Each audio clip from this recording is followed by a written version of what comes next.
Começando a sala virtual de hoje, voltando na sequência o estudo do juramento da família, o item número 5 na sala de hoje, parte 2 de 2. Eu já vou avançar para a próxima tela, porque na próxima tela a gente vai fazer aí uma revisão da sequência. Nós fizemos na sala virtual anterior, iniciando o estudo do juramento número 5, o item número 5 do juramento da família, e a gente falou especificamente sobre entender ou compreender o mundo espiritual. Nós falamos aí, eu vou só ler o juramento, para a gente lembrar aí a premissa central, a ideia central do juramento número 5, qual é o compromisso que nós almejamos ao fazer esse juramento, e aí eu vou fazer uma revisão daquilo que a gente comentou na sala virtual anterior. Então vamos acompanhar a leitura. Eu vou fazer a leitura do juramento. Nossa família, como dona do Cheonilguk, centrada no amor verdadeiro, jura lutar diariamente por um maior desenvolvimento da unidade entre o mundo espiritual sujeito e o mundo físico objeto.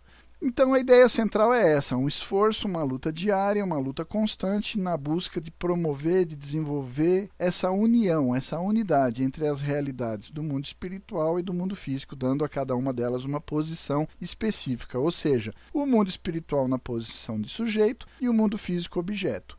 Nós comentamos na sala virtual anterior a questão de que, para promovermos essa luta diária, para desenvolver a unidade, inicialmente eu preciso entender como funciona o mundo espiritual, o que é o mundo espiritual, qual é a estrutura e o formato, a situação real em que o mundo espiritual se encontra e especificamente a sua relação com o mundo físico. Então, propriamente, itens sobre promover a unidade do mundo espiritual, na sala virtual anterior a gente não abordou isso, ficou para desenvolvermos nesta sala virtual. Eu já vou avançar para a próxima tela, na qual a gente vai fazer uma pequena revisão daquilo que nós falamos na sala anterior. Ou seja, o título central da sala virtual anterior, nós definimos como alcançar ou alcançando o mundo espiritual. Nesse esquema que está aí na sua tela, a gente detalhou na sala virtual anterior, mostrando que o mundo espiritual hoje se encontra numa realidade dividida. Mencionamos que o plano original de Deus era que o reino dos céus, o reino de Deus fosse a única realidade, o único ambiente real no mundo espiritual. Mas por conta da queda, por conta de todas as divisões que resultaram a partir da queda humana, essa situação de divisão em níveis diferentes, em moradas diferentes, como o próprio Evangelho menciona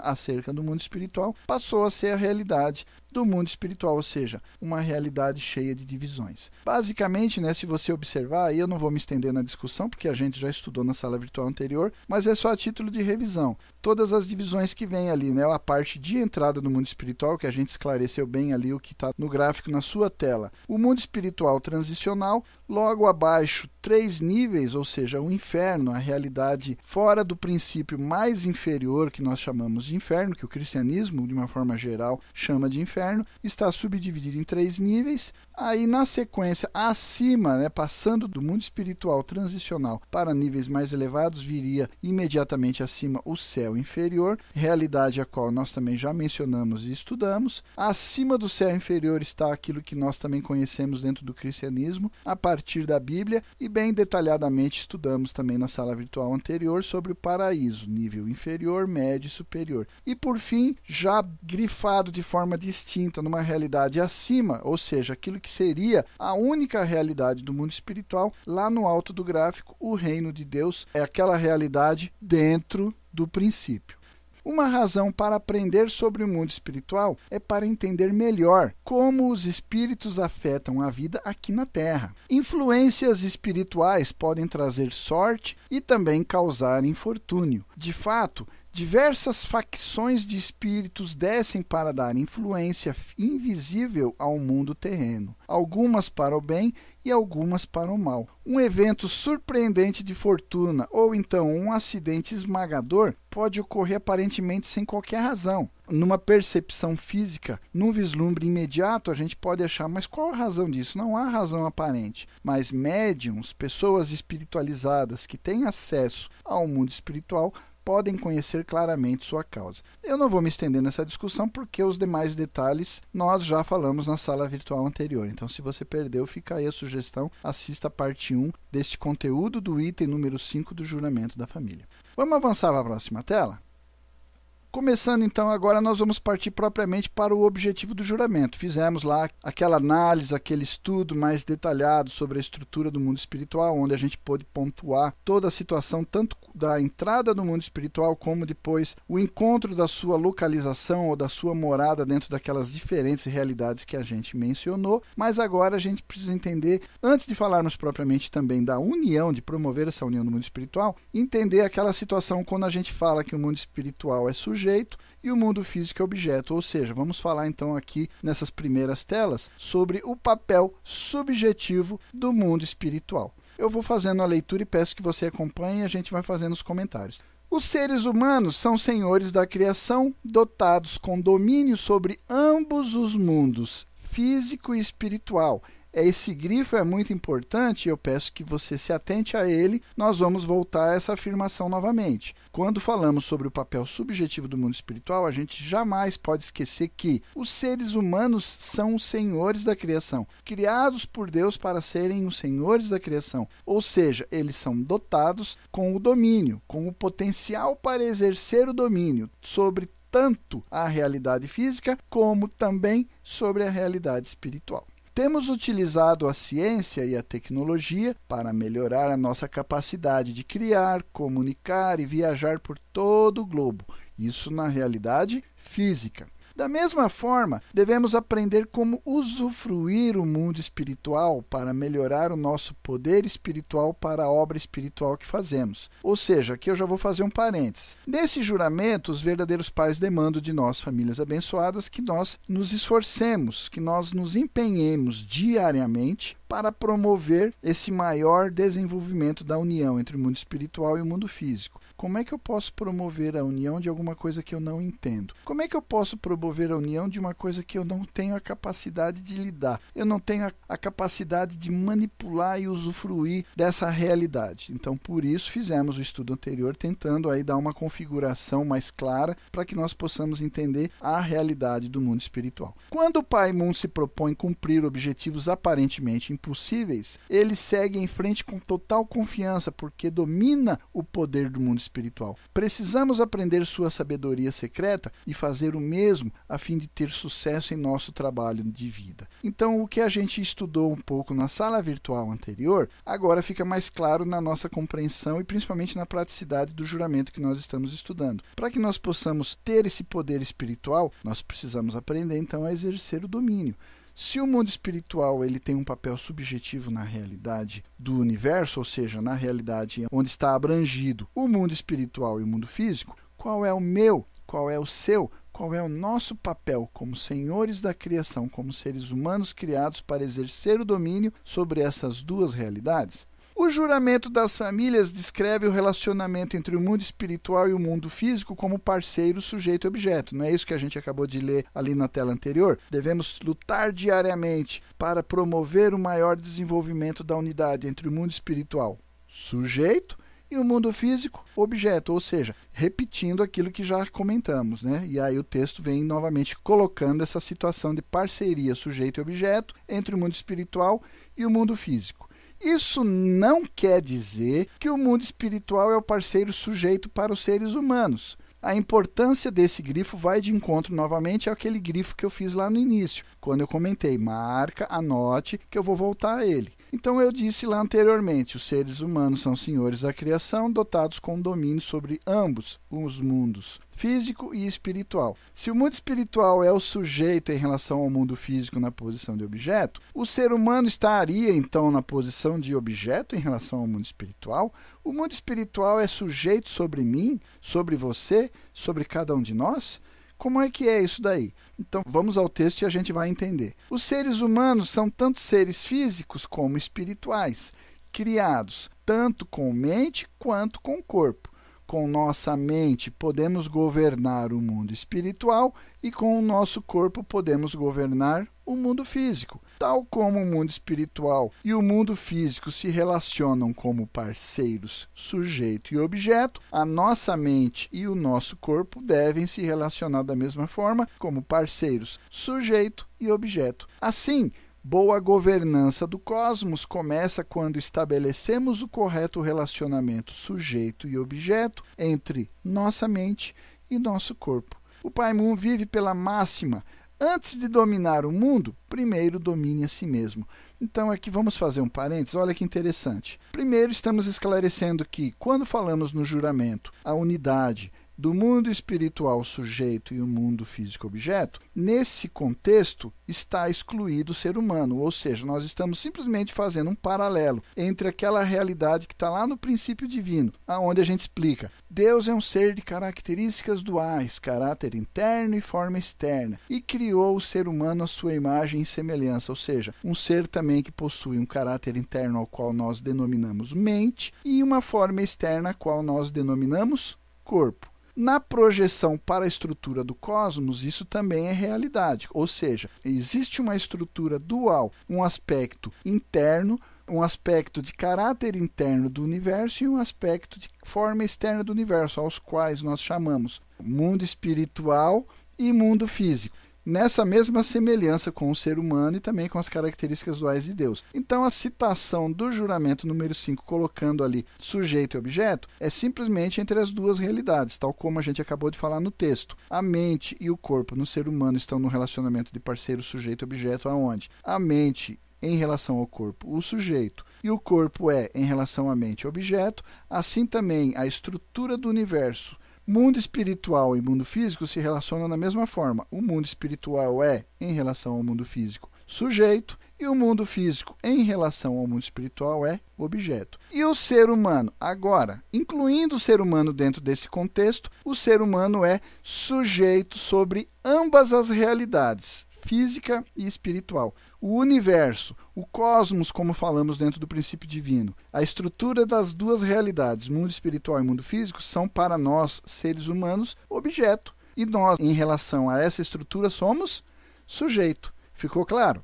É importante esse esclarecimento porque muitas vezes a gente vê confusão, as pessoas achando que o mundo espiritual então exerceria alguma influência como sujeito sobre os seres humanos ou coisa parecida. Isso, na verdade, não é o objetivo do juramento e cabe aqui esse esclarecimento para que a gente possa entender então por que é demandado de nós a obrigatoriedade de lutar diariamente para promover essa unidade entre as duas realidades do mundo espiritual e do mundo físico. Vamos avançar para a próxima tela? Quando você estabelece em si mesmo o relacionamento adequado entre mente como parceiro sujeito e o corpo como seu parceiro objeto, então você se torna um microcosmo que ressoa com o macrocosmo. O mundo espiritual e o mundo físico. Você se coloca como o mediador, o centro de harmonia entre os dois mundos, porque você tem que criar harmonia dentro de si mesmo. Então, aqui já me permita, eu vou fazer mais um parênteses. Quando nós juramos no quinto juramento, lutar diariamente para promover o maior desenvolvimento da unidade entre o mundo espiritual e o mundo físico, de antemão, nós também estamos nos comprometendo a promover a unidade mais importante nessa situação, que é a unidade entre a minha mente, na posição de sujeito, e o meu corpo, na posição de objeto.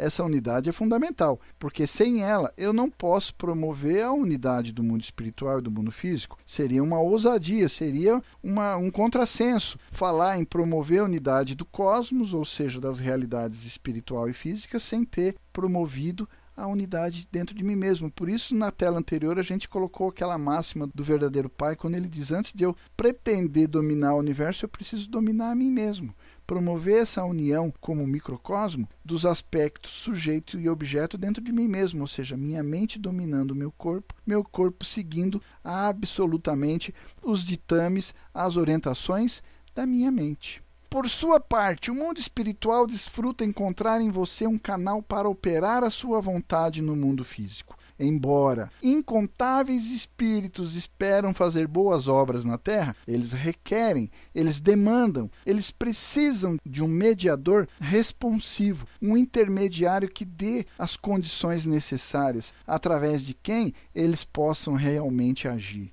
Ao se estabelecer nessa posição adequada, você pode satisfazer as necessidades do mundo espiritual e se tornar o foco de sua atenção. Então, o que a gente está querendo dizer com isso? que eu vou ser então um objeto para os homens espirituais, para os seres espirituais, para esses incontáveis espíritos que esperam uma oportunidade para vir à Terra e fazer uma obra e poder usufruir daquilo que a gente estuda lá no princípio divino, na parte da ressurreição, que nós chamamos de ressurreição da volta?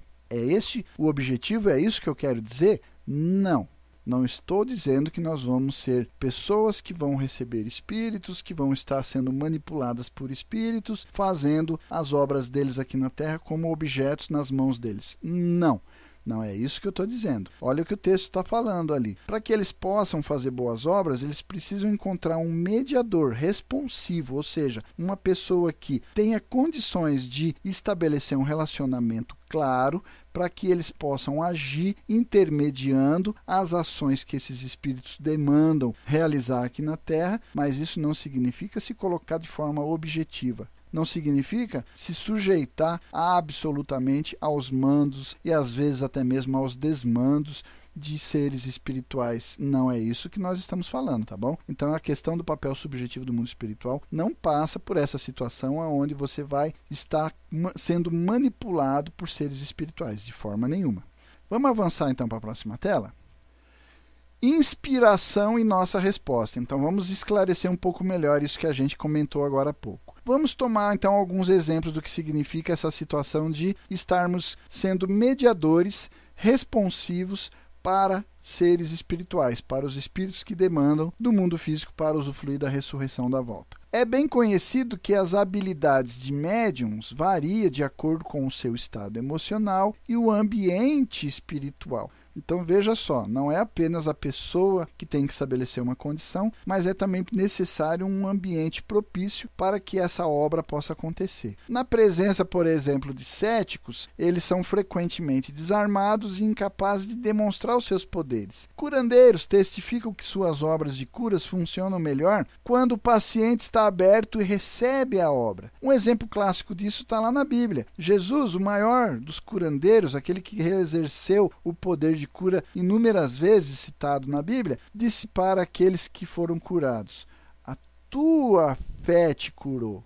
E não pôde curar na presença da descrença generalizada. Então está claro isso? Não é simplesmente o exercício unilateral da obra de uma pessoa, mas a pessoa que iria receber essa obra, ela também precisa ter fé, porque se não existe o ambiente espiritual propício, não importa o estado emocional daquela pessoa que vai realizar essa obra.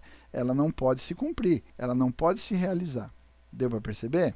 Isso ilustra o princípio que o relacionamento sujeito e objeto entre o mundo espiritual e o mundo físico é mediado através dos seres humanos. Aí está o grande, importante e até mesmo sagrado papel dos seres humanos, até mesmo no que diz respeito à providência da restauração, à obra da ressurreição da volta. Porque os seres humanos, na posição subjetiva em relação às duas realidades, espiritual e física, também podem exercer esse papel de mediador para que as ações demandadas para que a providência da restauração possa fluir, avançar de forma bem sucedida em ambas as realidades, a interseção, o relacionamento sujeito e objeto, ele pode ser aprimorado, desenvolvido, melhorado através da intermediação dos seres humanos. Dúvida e ceticismo bloqueiam o relacionamento e assim também bloqueiam, por conseguinte, a obra espiritual. Fé abre a porta para receber ajuda espiritual. Isso é muito importante. A fé é uma ferramenta fundamental, imprescindível para que a ajuda espiritual possa ser recebida. Vamos avançar para a próxima tela?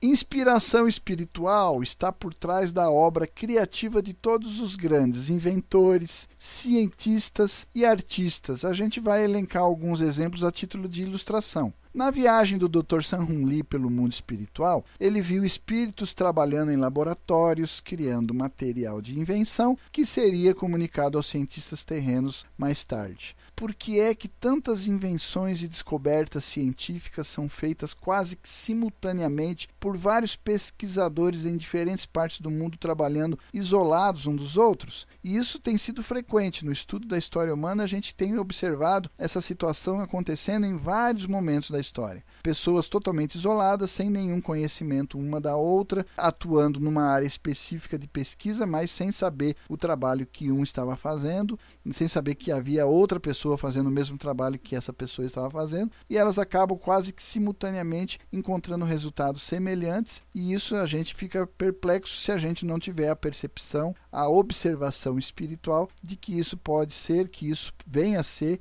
a inspiração espiritual atuando e permitindo esses avanços ocorrerem de forma mundial e de forma global. Quando o tempo chega para uma nova invenção ser legada para a Terra, o mundo espiritual então vai trabalhar através de vários canais de uma só vez. Mais adiante eu vou elencar alguns exemplos só a título de ilustração. Vamos avançar para a próxima tela? Então aí vamos fazer já um exemplo aí. Tem uma situação bem interessante que eu vou relatar. Abundam relatos de cientistas que receberam a chave para novas descobertas em sonhos ou em momentos de introspecção sobrenatural. Um exemplo famoso, né, isso daí está na internet, você pode pesquisar, é um exemplo clássico dessa situação de elucidação de questões que ocorreram depois de muita pesquisa, a resposta veio de uma forma totalmente inusitada. Um exemplo famoso, então, é a elucidação da estrutura do benzeno pelo químico alemão Friedrich August Kekulé. Ele esteve intrigado por anos sobre como os 6 átomos de carbono e os 6 átomos de hidrogênio se ligavam na estrutura do benzeno. Então, esses hidrocarbonetos comuns são construídos por cadeias lineares de átomos de carbono. Mas uma cadeia de 6 átomos de carbono com a estabilidade do benzeno exigiria 14 átomos de hidrogênio. Então, ele ficou preso naquela ideia pré-estabelecida de que teria que ser uma estrutura linear. E aí, uma noite, o Kekulé adormeceu na cadeira e em um sonho ele viu serpentes mordendo suas caudas e girando ao redor como aros. Até aí, na sua tela, tem um gráfico ilustrando este sonho que ele teria tido. Ele despertou e imediatamente compreendeu que os 6 átomos de carbono de benzeno se ligam num anel. Com essa descoberta, todos os fatos da química orgânica conhecida até aquele momento se encaixaram. Essas respostas trouxeram avanços em diferentes áreas, especificamente da química orgânica, e ali até você pode ver no meio dessa estrutura aí da sua tela, o modelo químico que é descoberta deste químico, o August Kekulé. Vamos avançar para a próxima tela? Temos mais um exemplo. Vamos pegar então uma autodescrição do próprio Mozart em relação à música. Olha só, isso aqui é tirado de uma autodescrição que Mozart faz e contando especificamente o processo, como ele montava as grandes obras artísticas que ele desenvolveu e legou para a história da humanidade. Então vamos à leitura? Quando me sinto bem, estou de bom humor, ou quando estou passeando ou caminhando após uma boa refeição, ou à noite, quando não posso dormir, muitos pensamentos se aglomeram em minha mente tão facilmente como você possa imaginar. De onde e como eles vêm? Eu não sei. E não tenho nada a ver com isso. Aqueles que me agradam eu mantenho na minha mente e fico cantarolando. Ao menos é o que os outros têm me dito que faço. Uma vez que tenho o meu tema, outra melodia surge, se conectando com a primeira, de acordo com as necessidades da composição como um todo. O contraponto, a parte de cada um dos instrumentos e todos os fragmentos melódicos finalmente produzem a obra completa. Então a minha alma está em chamas com inspiração. A obra cresce, eu continuo expandindo-a, concebendo-a cada vez mais claramente, até que tenho toda a composição finalizada em minha cabeça, mesmo que ela possa ser muito longa. Interessante isso, né? Então você vê, ele mesmo fala ali, né, numa autodescrição dos fenômenos ali, ele conta que ele não sabia de onde que vinha, ele também não tinha nada a ver com isso. Agora tem uma coisa interessante, vocês perceberam? Não sei se vocês pegaram ali, mas tanto com relação ao exemplo anterior ou também com relação a esse exemplo, a gente vê que o tipo de inspiração que a pessoa recebeu é específico pelo tipo de conhecimento ou habilidade ou capacidade que a pessoa tem. Não faria muito sentido, por exemplo, talvez para Mozart ele recebeu uma inspiração com relação, por exemplo, à química, ou física, ou qualquer outra área da ciência. Ele era um estudioso de música, ele tinha um bom conhecimento de música, ele sabia lidar com todas aquelas situações que vinham na inspiração, sabia trabalhar com aquele conteúdo e conseguiu, por conseguinte, formalizar isso nas peças que estão aí registradas e ficaram legadas para a história. Assim também como seria engraçado e até mesmo inconcebível uma inspiração do tipo de uma obra de música como Mozart recebia, vir para o químico August Kekulé. Ele não tinha conhecimento de música, ele conhecia de química, então não faria muito sentido um espírito dar uma inspiração dá uma revelação para ele relacionada. Ou seja, o que eu quero dizer com isso é que não é apenas a inspiração, mas a qualificação. A pessoa precisa ter aptidão, ela precisa desenvolver habilidades, ela precisa ter conhecimento do tema específico para que, ao vir a inspiração, ele saiba o que fazer com aquela inspiração. Não faz sentido nenhum você dar uma inspiração de um determinado tema para uma pessoa que não tem qualquer conhecimento daquilo e muito provavelmente não vai nem saber o que fazer com aquilo. Mas não, nesses casos mencionados, e são vários, centenas os casos que a gente poderia mencionar, a relação entre a inspiração e a resposta da pessoa que recebe a inspiração precisa ter ali um ponto de convergência, precisa ter uma sintonia, precisa ter um ponto aonde o receptor é capaz de receber, decodificar e desenvolver essa mensagem a produzir um efeito positivo, construtivo, para avançar a área em que ele atua. Vamos avançar para a próxima tela? Orientação espiritual a partir do céu é frequentemente enigmática. O próprio Pai Mun muitas vezes afirma as direções que ele recebe de Deus em frases enigmáticas. Quanto mais incerta é a orientação através de um espiritualista, médium, leitor da mão ou de cartas do tarô, mais se tem que arriscar uma interpretação das palavras e símbolos. De fato, orientação espiritual deve ser expressa dessa forma, com significados ocultos e discurso obscuro e ambíguo. Isso está lá na Bíblia, Nada vos falo a não ser que seja por parábolas e símbolos. Então, isso é uma demanda. Por quê? De acordo com o princípio divino, as pessoas devem exercer sua porção de responsabilidade para entender a inspiração dada a partir de Deus e do mundo espiritual. Então não basta ser um fantoche, você não vai ser manipulado, você não vai estar sujeitado ou à mercê das direções que o mundo espiritual vai dar, mas eles vão dar inspiração. Você precisa ter a capacidade de receber, decodificar, aprimorar, aplicar, desenvolver, tornar essa inspiração ferramenta útil para o avanço da providência. Os seres humanos não estão destinados a serem conduzidos pelos anjos. Toda orientação espiritual é pela natureza angélica, mas através de sua própria sabedoria, para exercer domínio sobre os anjos. Assim, se mensagens espirituais fossem explícitas, as pessoas seriam pouco mais do que servos desses seres angelicais, simplesmente fazendo a vontade deles. Como eu mencionei, meu exemplo foi o fantoche, sendo sujeitado, manipulado, conduzido por outros seres, abrindo mão da sua própria vontade, da sua própria individualidade e até mesmo da sua própria responsabilidade. Os seres humanos são os sujeitos. Para nos dar a dignidade de co-criadores, Deus nos deu responsabilidade para traçar o nosso próprio curso com informações limitadas. Então, algumas dicas, algumas inspirações, um caminho apontado, isso é fundamental. Mas a sua aptidão, a sua qualificação, a sua capacitação para usar essa inspiração de forma produtiva, isso é uma coisa demandada, não tem como abrir mão, faz parte do processo da restauração, é uma regra. A porção de responsabilidade humana, apesar da inspiração vir do mundo espiritual, a partir da inspiração dada a partir de Deus, ainda assim, nós seres humanos temos a nossa porção de responsabilidade. Então, quando falamos sobre o papel subjetivo do mundo espiritual, nós precisamos entender que nós somos sujeitos sobre essa realidade e é nossa responsabilidade atuar. Mesmo que venha uma inspiração pela proximidade da verdade que o mundo espiritual tem, pela percepção antecipada das situações, pela transcendência que é a realidade espiritual, como já mencionamos na sala virtual anterior, eles podem antever determinadas situações que talvez aqui na realidade física a gente tenha algumas limitações. Mas isso não passa por cima da parte que diz respeito à porção de responsabilidade humana. É nossa responsabilidade lidar, decodificar e usar essas informações de forma produtiva na providência da restauração. Vamos avançar para a próxima tela?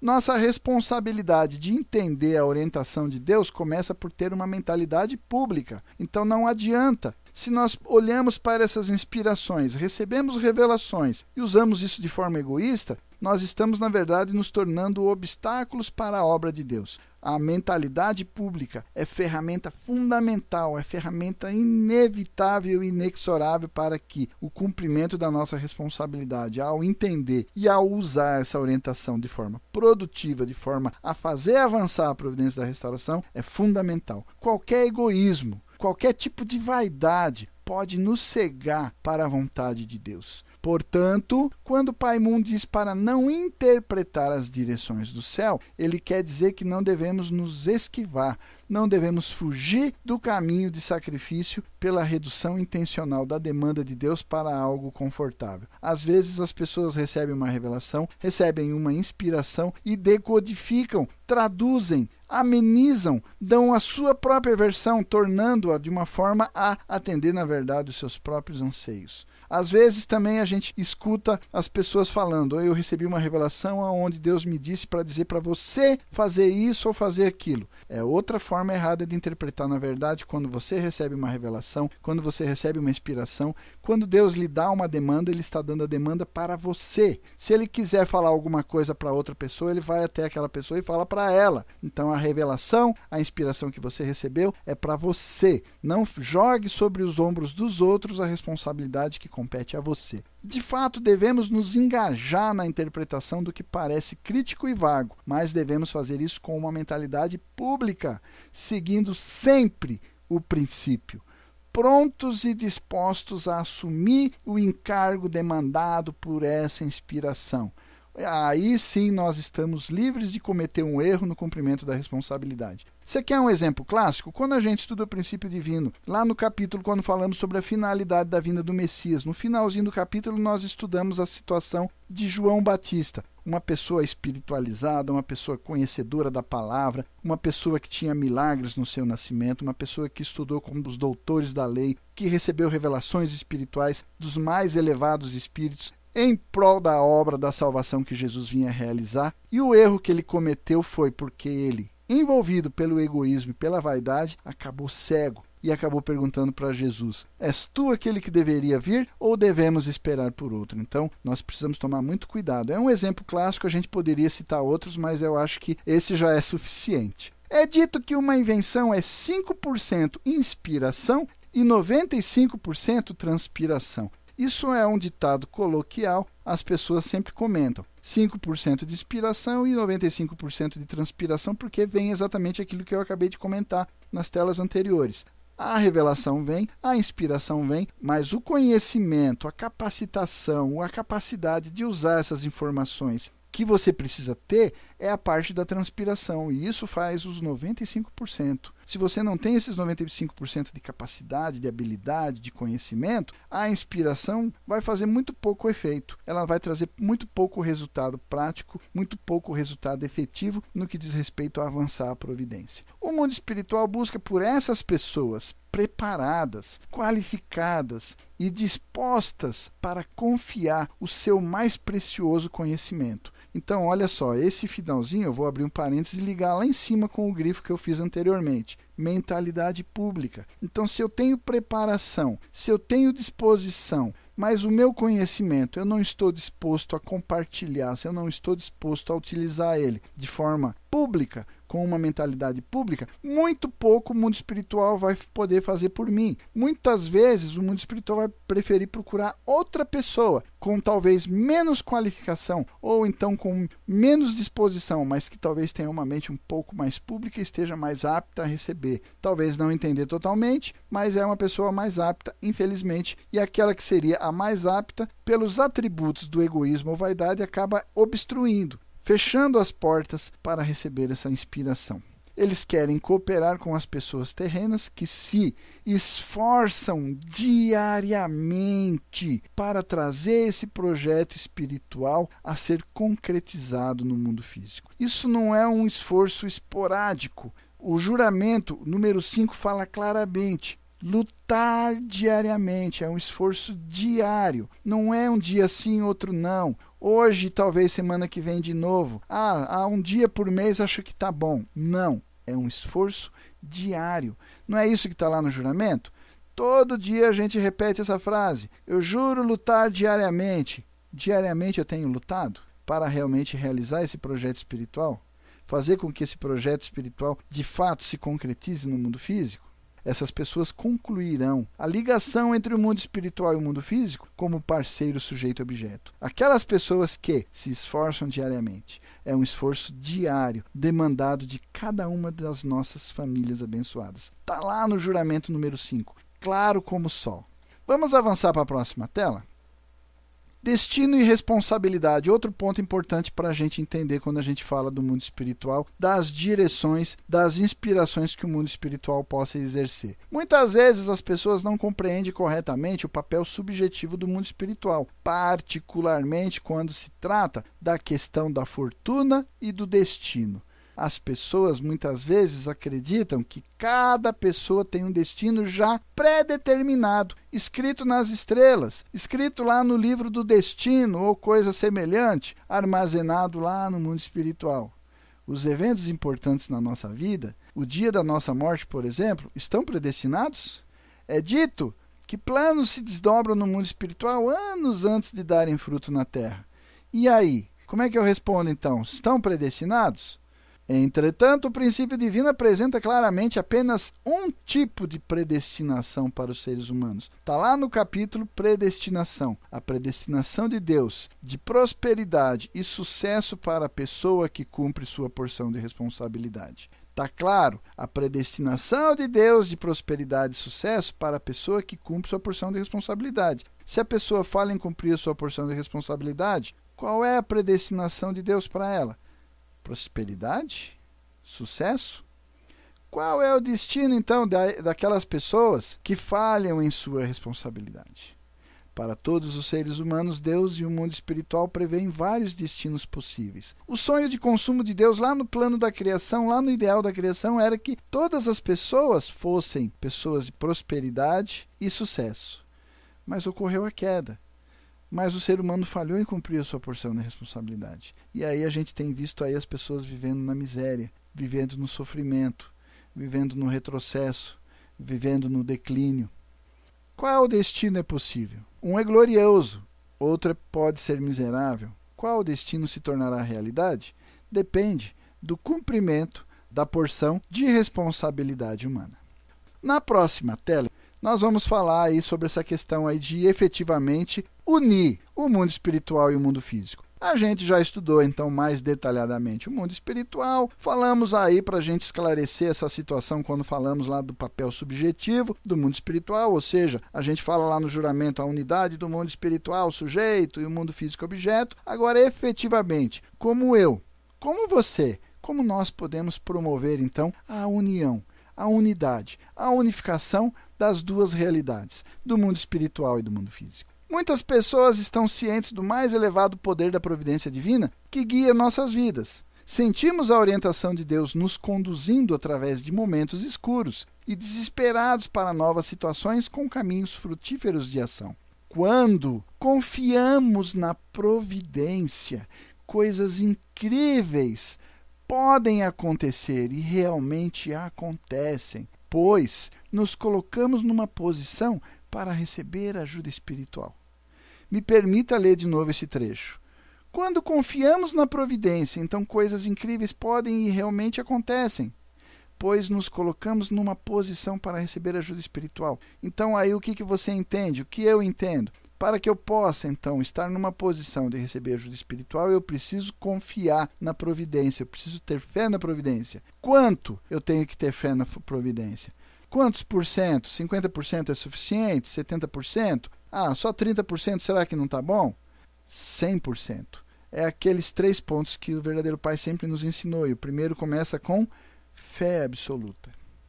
Como Jesus disse, aqueles que buscam primeiro o reino de Deus e a sua justiça, todas as coisas boas vos serão acrescentadas. Muito frequentemente nos afastamos das demandas do mundo espiritual. Muito frequentemente desviamos os nossos olhares para outros temas que atraem a nossa atenção. Como, por exemplo, o passeio, como, por exemplo, a aquisição de um bem, como, por exemplo, a reunião com os amigos. Qual é mais importante? Como a gente facilmente desvia os nossos olhares das demandas do mundo espiritual em prol dos nossos próprios anseios, dos nossos próprios desejos. Quantas vezes o egoísmo, quantas vezes a soberba nos coloca numa posição de nos afastarmos das demandas do mundo espiritual. Não podemos esperar que o mundo espiritual se coloque conosco se o nosso corpo não responde, se ele não é responsivo aos comandos que a nossa mente mais elevada dá a ele. Assim, desta forma, acabamos bloqueando o relacionamento sujeito e objeto entre o mundo espiritual e o mundo físico. Aqui vai mais um parênteses. Quando a gente estudou na sala virtual anterior sobre alcançar o mundo espiritual, a gente mencionou e eu volto a mencionar. Por que é que nós temos que promover a união do mundo espiritual e o mundo físico? Não fui eu que criei essas duas realidades? Por que é que Deus já não criou eles unidos, então? Por que eles estão desunidos? O que eu tenho a ver com isso? Tudo. Tudo. Na verdade, era para estar unido. Está lá no princípio da criação. Nós estudamos no princípio divino. O homem é o único ser que habita nas duas realidades. Ele é ponto de intermediação, é a ponte de ligação, ele é o centro de harmonia entre essas duas realidades. A partir do momento que o homem teve a divisão de si mesmo, as realidades mente e corpo estão divididos, logo as duas realidades, o mundo espiritual e o mundo físico, passaram a estar divididos também. Por isso, como a gente mencionou numa tela anterior, para que eu possa promover a união do mundo espiritual e o mundo físico, inevitavelmente, de forma inexorável, eu não tenho outro caminho a seguir a não ser de primeira mão promover a união da minha mente e do meu corpo. Enquanto a minha mente e o meu corpo estão divididos, a realidade do mundo espiritual e do mundo físico vão permanecer divididos. Então, quem que bloqueia essa união? Sou eu, é você, é cada um de nós, seres humanos decaídos, que estamos divididos, que não conseguimos promover a união entre a nossa mente e nosso corpo. Por isso, nós sequer temos compreensão, entendimento, acreditamos, mas não entendemos como funciona a realidade espiritual, como ela é presente e atuante na nossa vida diária, todos os instantes. Esta é novamente a importância do chamado deste juramento, o item número 5 do juramento da família, demandando de nós lutarmos diariamente para fazer avançar essa unificação do mundo espiritual e do mundo físico. É isso que quer dizer unir mundo espiritual e mundo físico. Unir a minha mente e o meu corpo é a primeira demanda que nós precisamos ter sucesso para que nós possamos então cumprir essa luta diária, esse esforço diário para promover também a união entre o mundo espiritual e o mundo físico. Vamos avançar para a próxima tela?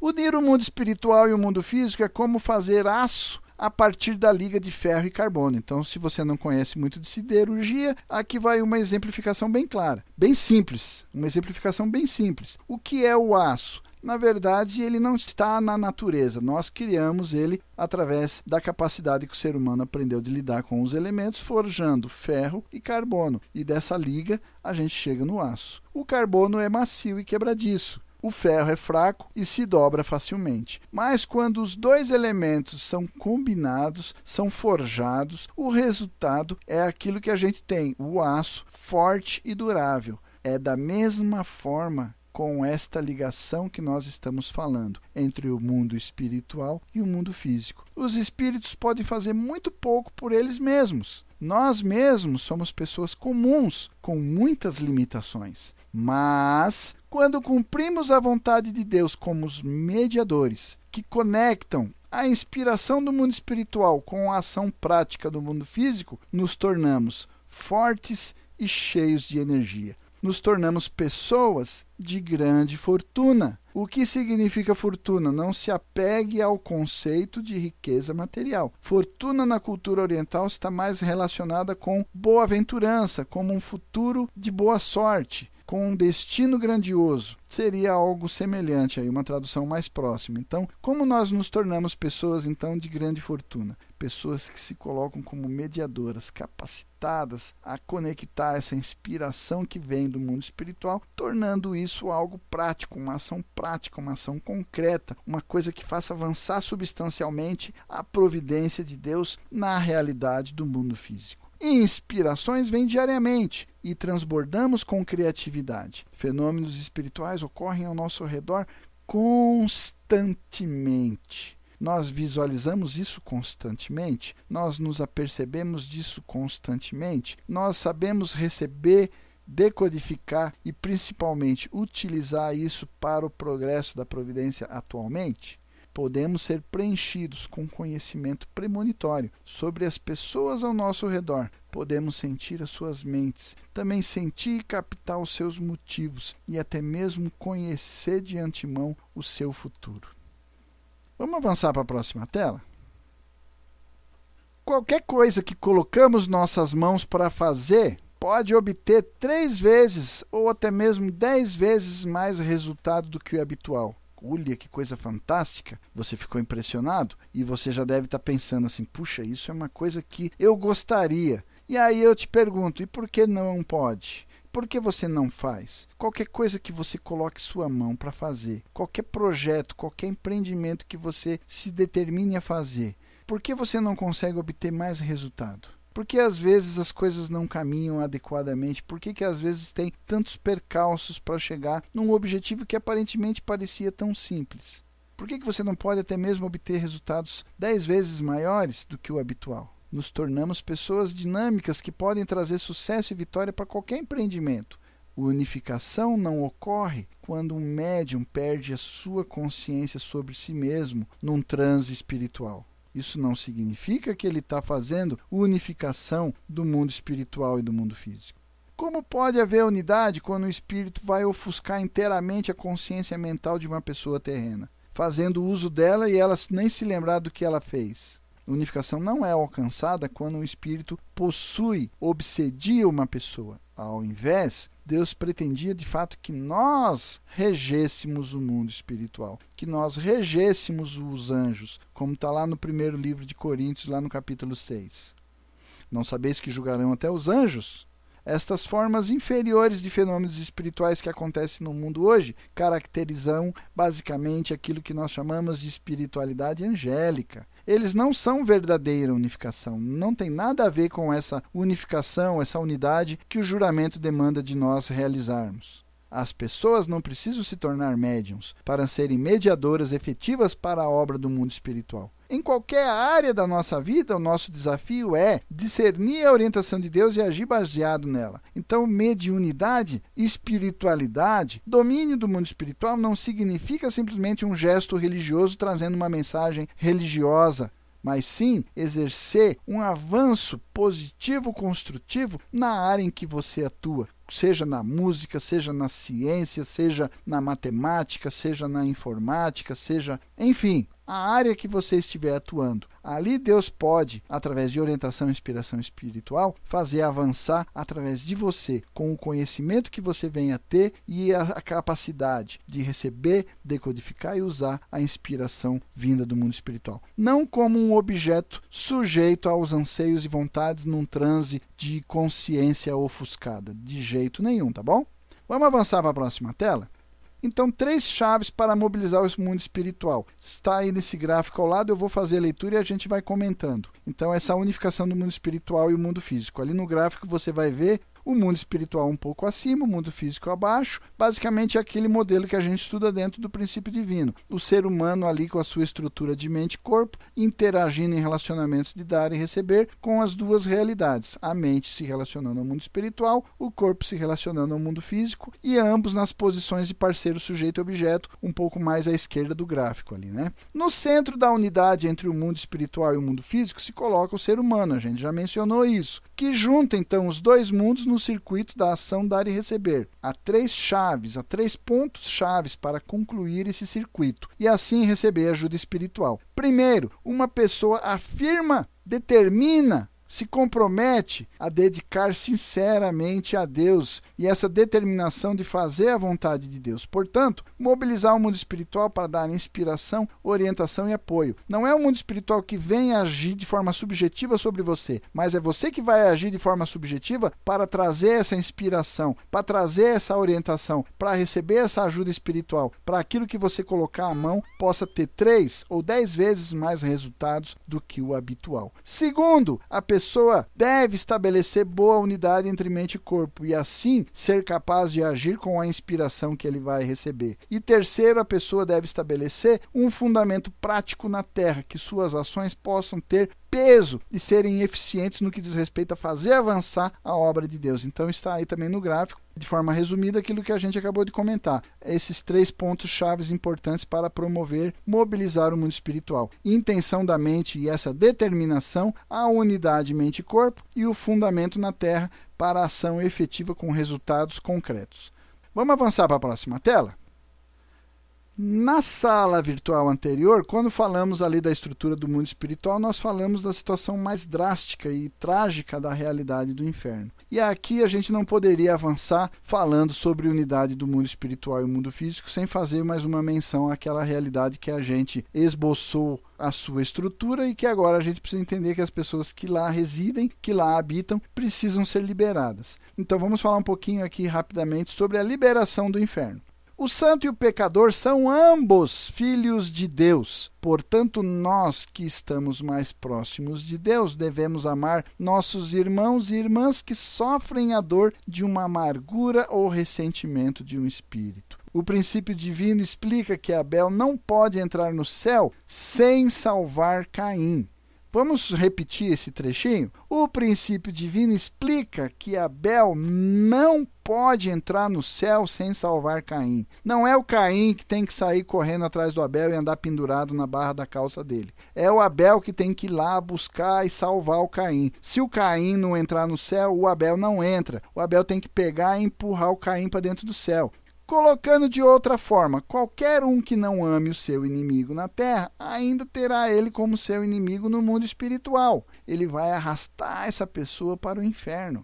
Por outro lado, qualquer um que ame o seu inimigo e o transforme em um amigo, então vai ter essa pessoa como um amigo para sempre. Esse seu antigo inimigo vai testemunhar sobre o seu amor e vai escoltar você até as portas do céu. De fato, a estrada para o céu segue através do inferno, nesta realidade de restauração, porque no mundo original seria totalmente diferente, nós deixamos isso bem claro na sala virtual anterior, mas depois da queda, por conta da estrutura dividida do mundo espiritual, infelizmente, a estrada para o céu passa inevitavelmente pelo inferno. Quando a unificação do mundo espiritual e do mundo físico ocorre, sua fase final, sua fase definitiva, sua fase de consumação será a liberação do inferno. Deus propôs que um dia o inferno será dissolvido. Deus, nossos pais amorosos, não pode descansar até que todos os seus filhos desfrutem das bênçãos do reino. Como Jesus disse na parábola da ovelha perdida, digo-vos que assim haverá alegria no céu por um pecador que se arrependa, mais do que por 99 justos que não necessitam de arrependimento.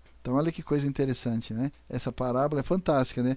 Ele fala, né, que a importância, né, o valor, a alegria que isso vai desencadear quando um pecador se arrepende. A alegria é muito maior até do que 99 justos que já estão lá, que não precisa se arrepender. Não vai trazer um estímulo diferente, já está todo mundo ali de boa, né? Os meios através dos quais os espíritos podem ser liberados do inferno estão brevemente discutidos no princípio divino. Vale a pena dedicar atenção a isso, porque estes fenômenos estão ocorrendo todos os dias e podem ter grande impacto em nossas vidas. Então aí fica a sugestão, né? Lá no princípio divino, na página 81, na versão digital, você pode ver mais alguns detalhes aí sobre isso. É só uma menção importante que a gente tinha que fazer aqui. Vamos avançar para a próxima tela?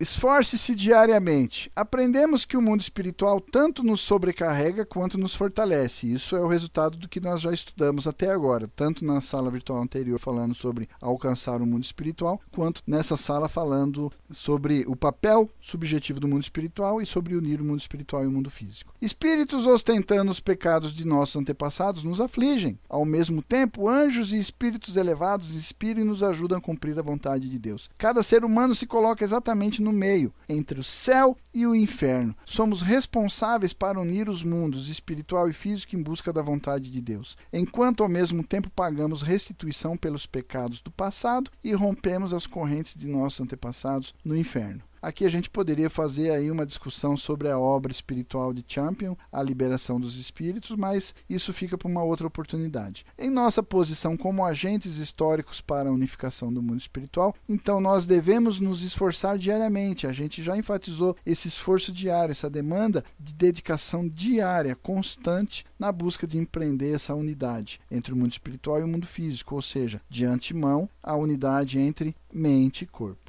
Então, na busca desse esforço diário, nós vamos deixar aqui basicamente 4 dicas que nós vamos trazer aqui das palavras do verdadeiro Pai. Eu já vou avançar para a próxima tela para a gente ver essas dicas aí.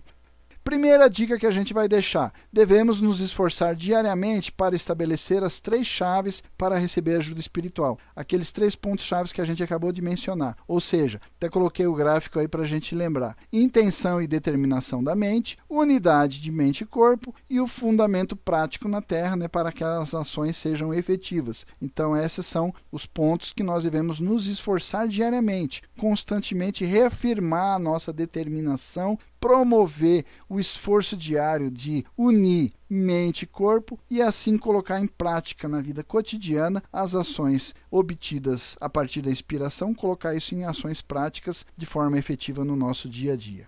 Para a próxima tela, na segunda dica, devemos nos fortalecer contra as influências de base do ambiente ao nosso redor. Aqui cabe um parênteses: as influências ao nosso redor não são as melhores. A gente vê, seja nos meios de comunicação, seja as pessoas e os hábitos que as pessoas ostentam ao nosso redor, tudo isso são energias negativas que consomem a nossa espiritualidade com uma velocidade. Como é difícil carregar as nossas baterias espirituais com elementos positivos e como elas são facilmente descarregadas pelas influências perniciosas que nos rodeiam cotidianamente. Devemos refletir sobre nós mesmos para reconhecer onde Satanás encontra um ponto de apoio para invadir nossas vidas e nos tirar da vida mais elevada com Deus. Para esse objetivo, para este fim, nós precisamos estudar diariamente a palavra de Deus para manter a perspectiva adequada sobre a vida. Esses grifos são palavras dos verdadeiros pais, então me permita repetir. Para esse objetivo, nós precisamos estudar diariamente, todos os dias, dia após dia, a palavra de Deus, para manter a perspectiva adequada sobre a nossa vida. Para a gente perder o foco é muito fácil, para a gente perder o rumo é muito fácil. A bússola que aponta o nosso caminho correto são as palavras de Deus, e por isso a gente precisa recorrer a todo instante, a todo momento da nossa vida, nas palavras de Deus, através das nossas reuniões de home bouquet, através do estudo do princípio divino e toda a literatura com as sagradas palavras dos verdadeiros pais. Precisamos discernir pelo critério da palavra de Deus se uma inspiração específica vem de um bom espírito ou de um mau espírito, para a gente não tropeçar ao aceitar a orientação de um mau espírito mascarado como um anjo de luz. Muitas vezes as obras de um bom espírito estão também acompanhadas pelas influências sutis de um mau espírito. E as palavras de Deus nos capacita, nos permite entender e discernir se essa inspiração provém de um bom ou de um mau espírito. Avançando para a próxima tela, terceira dica é: precisamos orar constantemente. Através da oração, recebemos orientação de Deus e bloqueamos também os maus desejos da carne. A oração restringe uma pessoa de ações vergonhosas e injustas. Isso está lá no Alcorão. A perfeição da oração é estar constantemente consciente que estamos vivendo na presença de Deus. Então, a oração constante nos dá essa percepção de que Deus está presente a todo momento na nossa vida, que não há momentos que a gente está sozinho e que a gente pode fazer coisas que Deus não vai estar a par, que Ele não vai saber. Então, com a mentalidade de atender a Deus, tudo que fazemos será Deus agindo através de nós. E avançando para a próxima tela, a quarta dica é que nós devemos continuamente buscar oportunidade para servir os outros. Através do serviço amoroso, nós criamos uma base, nós criamos um fundamento, nós criamos uma condição sobre a qual a boa ajuda espiritual pode acontecer. Geramos elementos de vitalidade, e esses elementos de vitalidade geram um crescimento para o nosso ser espiritual. E o crescimento do nosso ser espiritual nos dá maturidade, conhecimento, discernimento demandado para entender o que é certo e o que é errado. Também fazemos restituição, ou seja, indenização pelos pecados dos nossos antepassados, abrindo desta forma a porta para a sua liberação. Então, as indenizações, as restituições que nós fazemos diariamente no nosso curso de restauração afetam diretamente a mim mesmo, afetam diretamente a minha família e também afetam a minha descendência e também os meus antepassados. Se afrouxarmos em nossos esforços nestas áreas, podemos facilmente ser dominados pelas influências negativas do ambiente e das realidades espirituais inferiores. Então, espero que você tenha anotado essas 4 dicas. Fica aí, né, para ajudar ao nosso esforço diário para promover o maior desenvolvimento da unidade entre o mundo espiritual, sujeito, e o mundo físico, objeto. Então, era isso que eu queria comentar. Espero que você tenha entendido, né, tenha contribuído para o seu entendimento um pouco melhor aí do 5º juramento. Porque nós juramos e a importância de tornar isso prático no nosso dia a dia é através do entendimento. Espero que a sala possa contribuir e que você possa conseguir realmente promover essa unidade na sua vida. Eu já vou então aí avançando para a próxima tela, onde a gente vai mostrar os itens que a gente estudou, né? Então, aquele resumo que a gente sempre faz. Na primeira sala virtual sobre o juramento número 5, a gente falou sobre alcançar o mundo espiritual, alcançando o mundo espiritual. E na sala de hoje, então, a gente falou sobre o papel subjetivo do mundo espiritual e sobre o tema unindo o mundo espiritual e o mundo físico. Então, aí já fica feito aí o nosso compromisso. Agradeço aí a sua presença e o compromisso para a gente dar continuidade. Vamos adentrar então na próxima sala virtual, no juramento da família número 6. Eu vou avançar já para a próxima tela, encerrando a nossa discussão de hoje, desejando a todos uma semana abençoada. Tchau!